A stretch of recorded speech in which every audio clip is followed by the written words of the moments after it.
ಶಾಲಾ ಮಕ್ಕಳ ಜೀವಕ್ಕಾಗಿ ಕಾಯ್ತಾ ಇದ್ದಂತಹ ಈ ಶಾಲೆಯ ಕಟ್ಟಡ ಸಂಪೂರ್ಣವಾಗಿ ಶಿಥಿಲಗೊಂಡರೂ ತಲೆ ಕೆಡಿಸಿಕೊಳ್ಳದೇ ಇದ್ದಾರೆ ಶಿಕ್ಷಣ ಇಲಾಖೆ. ಇದು ಶಿವಮೊಗ್ಗ ಜಿಲ್ಲೆಯ ಅಲಗೇರಿ ಮಂಡ್ರಿ ಸರ್ಕಾರಿ ಶಾಲೆಯ ದುಸ್ಥಿತಿ ಅಂತಂದ್ರೆ ತಪ್ಪಾಗಲಾರದು. ಈ ರೀತಿಯಾದಂತಹ ದುಸ್ಥಿತಿಯಲ್ಲಿ ಮಕ್ಕಳು ಹೇಗೆ ತಮ್ಮ ಜೀವನವನ್ನ ಕಟ್ಟಿಕೊಳ್ತಾರೆ? ಶಾಲಾ ಮಕ್ಕಳ ಜೀವಕ್ಕಾಗಿ ಕಾಯ್ತಾ ಇದ್ದಂತಹ ಈ ಶಾಲೆಯ ಕಟ್ಟಡ ಸಂಪೂರ್ಣವಾಗಿ ಶಿಥಿಲಗೊಂಡ್ರೂ ತಲೆ ಕೆಡಿಸಿಕೊಳ್ತಾ ಇಲ್ಲ ಅಲ್ಲಿನ ಶಿಕ್ಷಕ ಇಲಾಖೆ.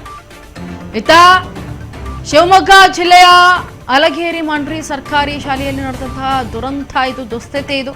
ಇವಾಗ್ಲೋ ಆಗ್ಲೋ ಎನ್ನುವಂತಿದೆ ಆ ಸರ್ಕಾರಿ ಶಾಲೆ. ಅಲಗೇರಿ ಮಂಡ್ರಿ ಪ್ರಾಥಮಿಕ ಪಾಠಶಾಲೆಯ ಪರಿಸ್ಥಿತಿಗೆ ಹೇಳೋರಿಲ್ಲ ಕೇಳೋರಿಲ್ಲ.